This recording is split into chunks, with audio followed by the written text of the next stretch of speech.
आदित्य हृदय स्तोत्र।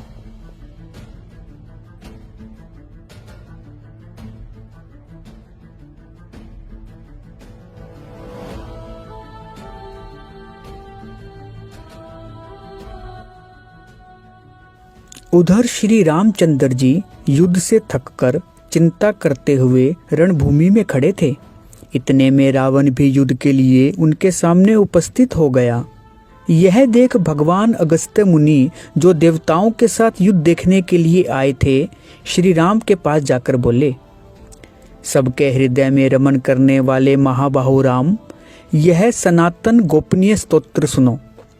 वत्स, इसके जप से तुम युद्ध में अपने समस्त शत्रुओं पर विजय पा जाओगे। इस गोपनीय स्तोत्र का नाम है आदित्य हृदय। यह परम पवित्र और संपूर्ण शत्रुओं का नाश करने वाला है। इसके जप से सदा विजय की प्राप्ति होती है। यह नित्य, अक्षय और परम कल्याणमय स्तोत्र है। संपूर्ण मंगलों का भी मंगल है। इससे सब पापों का नाश हो जाता है। यह चिंता और शोक को मिटाने तथा आयु को बढ़ाने वाला उत्तम साधन है। भगवान सूर्य अपनी अनंत किरणों से सुशोभित हैं। ये नित्य उदय होने वाले देवता और असुरों से नमस्कृत, विवस्वान नाम से प्रसिद्ध, प्रभा का विस्तार करने वाले और संसार के स्वामी हैं। तुम इनका पूजन करो। संपूर्ण देवता इन्हीं के स्वरूप हैं। ये तेज की राशि तथा अपनी किरणों से जगत को सत्ता एवं स्फूर्ति प्रदान करने वाले हैं। ये ही अपनी रश्मियों का प्रसार करके देवता और असुरों सहित संपूर्ण लोकों का पालन करते हैं। ये ही ब्रह्मा, विष्णु, शिव, स्कंद, प्रजापति, इंद्र, कुबेर, काल, यम, चंद्रमा, वरुण, पितर, वसु, साध्य, अश्विनी कुमार, मरुदगण, मनु, वायु, अग्नि, प्रजा, प्राण, ऋतुओं को प्रकट करने वाले तथा प्रभा के पुंज हैं।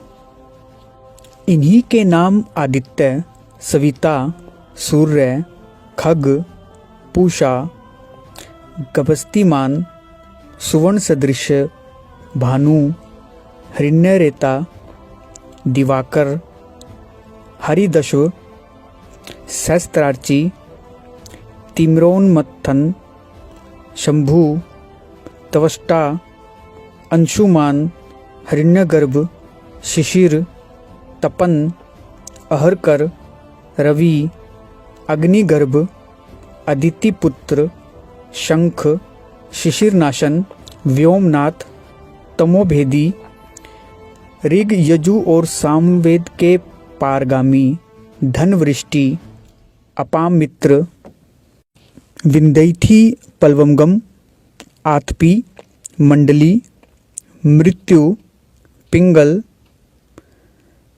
सर्वतापन, कवि, विश्व, रक्त, सर्वभवोद्भव, नक्षत्र, ग्रह और तारों के स्वामी, विश्व भावन,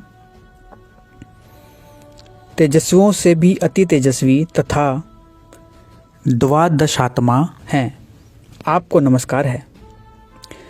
पूर्व गिरी उद्याचल तथा पश्चिम गिरी अस्ताचल के रूप में आपको नमस्कार है। ज्योतिर्गणों के स्वामी तथा दिन के अधिपति आपको प्रणाम है।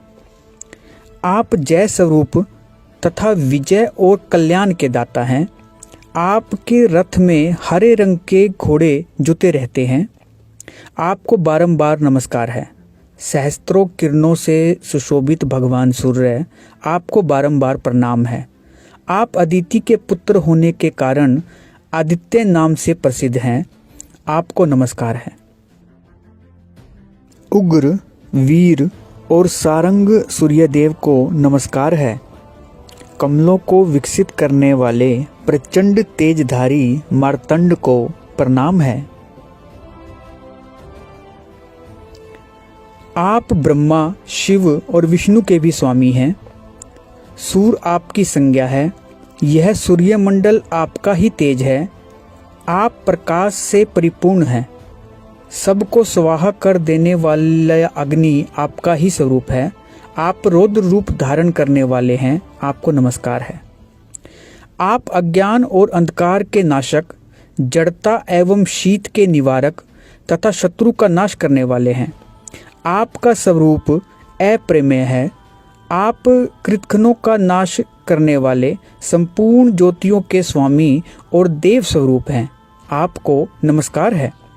आपकी प्रभा तपाए हुए स्वर्ण के समान है। आप हरि और विश्वकर्मा हैं, तम के नाशक, प्रकाश स्वरूप और जगत के साक्षी हैं, आपको नमस्कार है। रघुनंदन, ये भगवान सूर्य ही संपूर्ण भूतों का संहार, सृष्टि और पालन करते हैं। ये ही अपनी किरणों से गर्मी पहुंचाते और वर्षा करते हैं। ये सब भूतों में अंतर्यामी रूप से स्थित होकर उनके सो जाने पर भी जागते रहते हैं।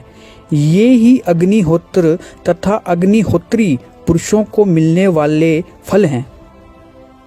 देवता यज्ञ और यज्ञों के फल भी ये ही हैं। संपूर्ण लोकों में जितनी क्रियाएं होती हैं, उन सब का फल देने में ये ही पूर्ण समर्थ हैं।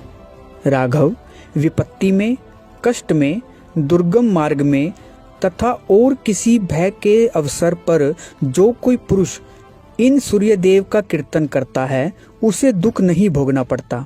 इसलिए तुम एकाग्रचित होकर इन देवादिदेव जगदीश्वर की पूजा करो। इस आदित्य हृदय का 3 बार जप करने से तुम युद्ध में विजय पाओगे। महाबाहो, तुम इसी क्षण रावण का वध कर सकोगे। यह कहकर अगस्त्य जी जैसे आए थे उसी प्रकार चले गए। उनका उपदेश सुनकर महातेजस्वी श्री रामचंद्र जी का शोक दूर हो गया। उन्होंने प्रसन्न होकर शुद्ध चित्त से आदित्य हृदय को धारण किया और 3 बार आचमन करके शुद्ध हो भगवान सूर्य की ओर देखते हुए इसका 3 बार जप किया। इससे उन्हें बड़ा हर्ष हुआ। फिर परम पराक्रमी रघुनाथ जी ने धनुष उठाकर रावण की ओर देखा और उत्साहपूर्वक विजय पाने के लिए वे आगे बढ़े। उन्होंने पूरा प्रयत्न करके रावण के वध का निश्चय किया। उस समय देवताओं के मध्य में खड़े हुए भगवान सूर्य ने प्रसन्न होकर श्री रामचंद्र जी की ओर देखा और निशाचर राज रावण के विनाश का समय निकट जानकर हर्षपूर्वक कहा, रघुनंदन, अब जल्दी करो। इस प्रकार भगवान सूर्य की प्रशंसा में कहा गया और वाल्मीकि रामायण के युद्ध कांड में वर्णित यह श्री